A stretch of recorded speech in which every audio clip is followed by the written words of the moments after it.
Madame la Présidente, Mesdames et Messieurs les ambassadeurs, quant à l'obligation de notification au comité de sanctions de l'acquisition et de la fourniture de certains types d'armes et munitions à la RDC, le gouvernement congolais, à la suite du message de notre chef de l'État, son Excellence Olusegun Tshisekedi Tshilombo, à la tribune de la 77e session ordinaire de l'Assemblée générale de l'ONU, le gouvernement réitère sa demande adressée au Conseil de sécurité par les biens du président du comité de sanctions de lever cette obligation injustifiée, humiliante pour la RDC et perçue, malheureusement, par le peuple congolais et ses dirigeants comme une stratégie d'affaiblir leur pays et de l'exposer à la merci de ses ennemis. Et ce, nous avons cette perception pour les raisons ci-après. Premièrement, le régime de sanctions, vous dites bien le régime de sanctions, a été établi en 2004. Et à l'époque où la RDC était encore divisée en 3 entités dirigées par 3 gouvernements, dont 2 de gouvernements rebelles. Ce régime n'est plus justifié. Depuis les élections de 2006, les pays ayant été unifiés et ayant repris la vie républicaine de l'État normal, dirigé par un seul gouvernement national, élu par l'ensemble du peuple congolais et reconnu par la communauté internationale. On ne peut plus comprendre que le Conseil continue, quelque part, à traiter le gouvernement congolais comme celui d'un groupe rebelle et terroriste. Contrairement à ce que vous pensez, cette restriction a entamé l'honorabilité et la crédibilité de mon pays sur le plan international. Et ce n'est pas une vue de l'esprit. Il n'y a pas longtemps, moi, je suis ministre des Affaires étrangères, je reçois des réclamations, des interventions. Il y a des transporteurs, il y a des banquiers qui ne veulent pas traiter avec nous parce que nous avons la saleté que les Nations Unies ont jetée sur notre pays. Deuxième raison, le RDC est un pays post-conflit qui doit organiser son armée, sa police et ses services de sécurité. Ce qui se passe au Kivu ne finira que quand nous aurons terminé la réorganisation de notre armée. La RDC fait face, vous le savez, en plus, aux forces négatives, au terrorisme islamiste.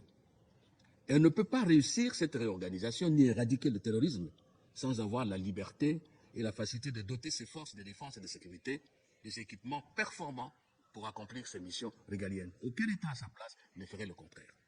Troisième raison, le renouvellement du leadership militaire de la RDC est en cours. Ceux qui suivent savent que le président Tshisekedi a amorcé depuis un temps les changements de leadership militaire dans notre pays.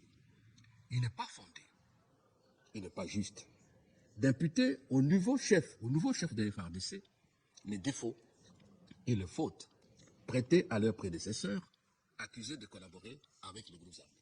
Quatrième raison, la réalité des rapports d'enquête de groupes d'experts de l'ONU et d'autres sources nationales et internationales indépendantes ont établi que les groupes armés en RDC sont approvisionnés en hommes de troupes et en armes, même sophistiquées, que même la MONUSCO n'a pas, qu'elle n'a pas, que ces groupes n'ont pas, par des pays voisins. Soumettre la RDC à l'obligation de notification, c'est-à-dire à la fois, ce serait à la fois l'affaiblir en faveur de ses ennemis, non assujettis, eux, à une telle contrainte, et peuvent acheter des armes et donner aux rebelles pour nous combattre. Mais nous, on ne peut pas s'équiper. Cela expose aussi notre pays à un autre danger. Tous les États tiennent au secret défense. Le secret défense pour la RDC n'existe pas, il est sur la place publique, c'est parce que même pour une machette, il faut déclarer.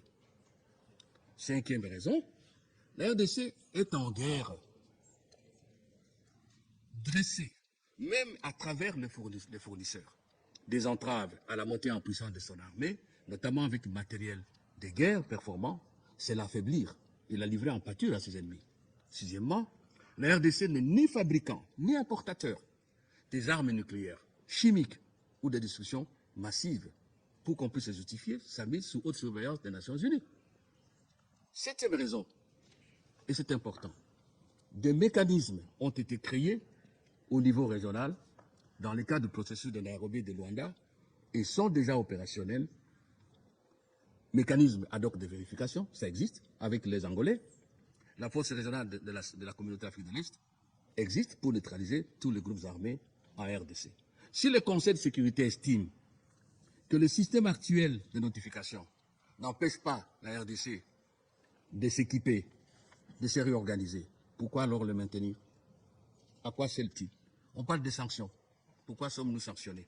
Madame la Présidente, Mesdames et Messieurs les ambassadeurs, si dans la résolution qu'il adoptera à l'issue de cette délibération, il peut plaire au Conseil de sécurité d'arriver à opérer un reconditionnement de la MONUSCO et à lever l'obligation inutile et injustifiée de notification des achats de matériel de guerre qui frappent injustement la RDC, nous aurons toutes les raisons de croire à une volonté réelle de l'ONU de mettre fin définitivement à la crise sécuritaire en RDC et de contribuer à la paix, à la stabilité dans la région des Grands Lacs. Personne ne pourra alors avoir rien à reprocher aux Nations Unies.